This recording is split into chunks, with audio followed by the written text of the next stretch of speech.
Habari gani bwana michezo mwenzangu, popote pale ulipo nchini Tanzania na nje ya mipaka ya Tanzania. Hii hapa ni HNT Media ambayo inakuletea taarifa za kimichezo. Na moja kati ya taarifa kubwa ambayo tumekuandalia leo na kukuletea hapa ni juu ya kila ambacho kinasamba sana katika mitandao ya kijamii kuhusiana na klabu ya Young Africans kuiandikia barua bodi ya ligi TPLB juu ya taarifa yao ambayo ilitolewa na bodi hiyo juu ya mapitio ya mechi zilizochezwa hivi karibuni, kwa maana ya kamati ya masaa 72 juu ya zile faini na adhabu zilizotolewa kwa wasimamizi wa michezo, kwa maana ya marefari, maranzmen pamoja na wachezaji katika ligi kuu ya Tanzania NBC Premier League. Bana, kabla hatujaingia ndani kabisa kuitazama taarifa hii, ni kukaribisha tena kwa wakati mwingine. Kama wewe ni mara ya kwanza kujiunga nasi, hii hapa ni HNT Media ambayo inakuletea taarifa za kimichezo kila siku kila wakati. Nikusihi sasa, hakikisha unabonyeza maandishi ambayo yameandikwa subscribe hapo chini ya video kama huja subscribe, lakini kama umeshakwisha kusubscribe, basi ni wakati wako kuhakikisha kwamba una drop comment yako hapo kutuandikia, je, unazitazama na unazifuatilia taarifa zetu ukiwa wapi, lakini pia nini maoni yako juu ya kila ambacho Young Africans wamekitaka juu ya bodi ya ligi kuu TPLB. Moja kati ya taarifa kubwa ambayo imetolewa na msemaji wa klabu ya Young Africans Ally Kamwe juu ya kila ambacho kilidaiwa kwamba wameiandikia bodi ya ligi, wameiandikia barua na kutaka ufafanuzi juu ya kila ambacho wao wamesema ni utata juu ya taarifa ambayo walitoa kwa umma. Sasa Young Africans wametaka kufafanuliwa mambo yao matano ambayo wameainisha katika barua hiyo na kutaka ufafanuzi. Jambo la kwanza ambalo Young Africans wanahitaji ufafanuzi kutoka katika kamati hiyo ya masaa 72 ambayo inasimamiwa na bodi ya ligi ni kutaka kujua ni mamlaka gani ambayo wameyatumia kuhararisha goli ambalo lilifungwa na mshambuliaji wa klabu ya Wekundu wa Msimbazi Simba katika dakika ya 70 ya mchezo, kwa maana ya Suleiman Mwalimu ambaye alifunga bao likakataliwa na mwamuzi namba 2 wa mchezo huo. Wao Young Africans wanataka kujua kwamba bodi ama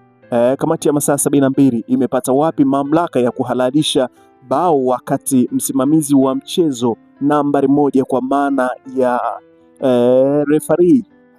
ambaye ndo mwenye mamlaka ya kukubali bao ama kukataa bao katika sheria zote za FIFA, sheria za CAF na sheria na kanuni za TFF ambazo zinaiongoza ligi kuu Tanzania bara NBC Premier League, zote zinamtaka muamuzi ambaye ana uwezo wa kukataa bao ama kulikubali bao, kulihararisha kuwa ni bao harari, ni referee. Sasa wao wamepata wapi hayo mamlaka ya kulihararisha bao la Suleiman Mwalimu? Hiyo namba 1. Namba 2, imeitaka kamati hiyo ya masaa 72 ijibu hoja ya msingi kwamba walikuwa wapi kutoa adhabu ya kosa lililolifanya Suleiman Mwalimu katika mechi ya ligi kuu Tanzania bara walipokuwa wakicheza na Dodoma Jiji. Kosa lililofanya Suleiman Mwalimu la kumshambulia mchezaji kwa kumpiga na kiwiko. Walikuwa wapi kutoa adhabu hiyo mpaka masaa 72 kama jinsi ambavyo kanuni inaelekeza ya ripita, na kuja kutoa adhabu hiyo wakati mwingine nje ya kanuni ambazo zinavyoelekeza. Hilo ni jambo la pili ambalo Young Africans ainisha katika barua yao ambayo wameiandikia bodi ya ligi, kwa maana ya kamati yake ya masaa 72 ambayo imetoa taarifa kwa umma juu ya kila ambacho wao wamekiona na kukipitia katika marejeo ya mechi ambazo zimechezwa hivi karibuni. Lakini jambo lingine ambalo Young Africans lihoji katika taarifa hiyo ni kuhusiana na adhabu aliyopewa Suleiman Mwalimu katika kosa hilo ambalo lilifanywa katika mchezo huo wa ligi kuu Tanzania bara NBC Premier League wakati akicheza na Dodoma Jiji, na adhabu yake ikiwa ni adhabu ndogo tofauti na adhabu zingine ambazo zimekuwa zikitolewa, wakiweka mfano kwa mchezaji wao Hamad Abdul Bak ambaye alifanya kosa hilo hilo akafungiwa mechi 5 na kupigwa faini ya milioni 1. Lakini kwa nini Suleiman Mwalimu ambaye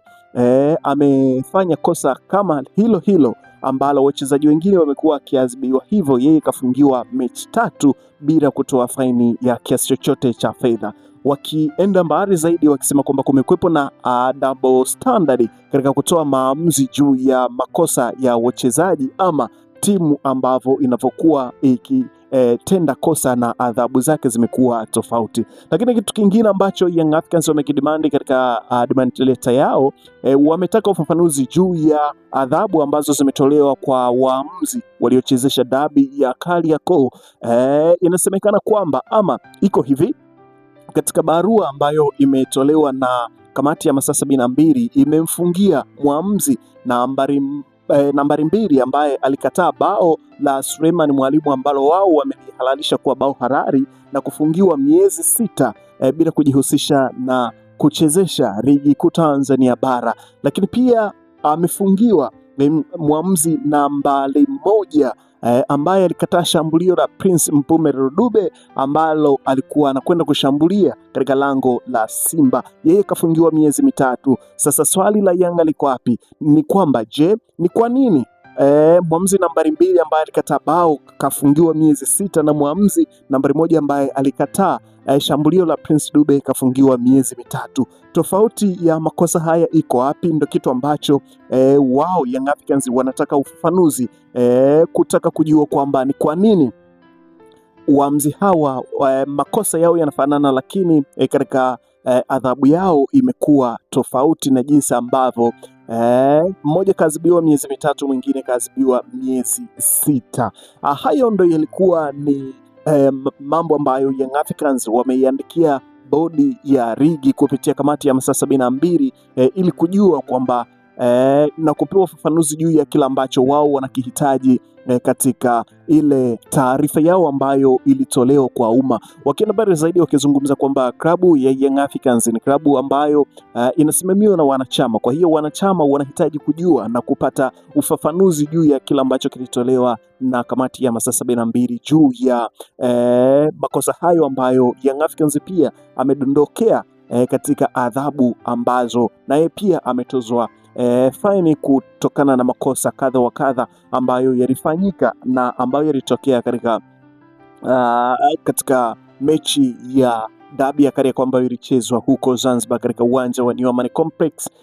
mechi ambayo ikitamatika kwa sare ya bila kufungana, kitu ambacho sasa Young Africans kupitia kwa mkutano wao mkuu ambao ulifanyika kupitia kwa mkutano wao na waandishi wa habari, msemaji wa klabu ya Young Africans Ally Shabani Kamwe aliweza kuyaainisha hayo na kuyaweka hadharani juu ya kila ambacho ama juu ya hatua ambayo wao wamechukua mara baada ya TFF ama bodi ya ligi kutoa taarifa hizo kwa umma na kuwaaminisha umma kwamba kuna makosa ambayo yalifanyika na yaliyofanyika ndo hayo, lakini Young Africans hawajaelewa, wanahitaji ufafanuzi juu ya kile ambacho wanakidimandi. Bana, sisi tumepiga story na aliyekuwa mwenyekiti wa bodi ya ligi wakati uliopita kwa maana ya Steven Mguto, ambaye alizungumza kwamba Young Africans wako sahihi kutaka ufafanuzi juu ya kila ambacho wao wameona hakipa sawa, lakini pia watu wa bodi ya ligi ambao wao ndo wenye mchakato mzima wa kusimamia ligi kuu na wao wako sawa kuhakikisha kwamba wanasimamia kanuni na taratibu za ligi kuu ambazo zinavyowaelekeza. Kwa hiyo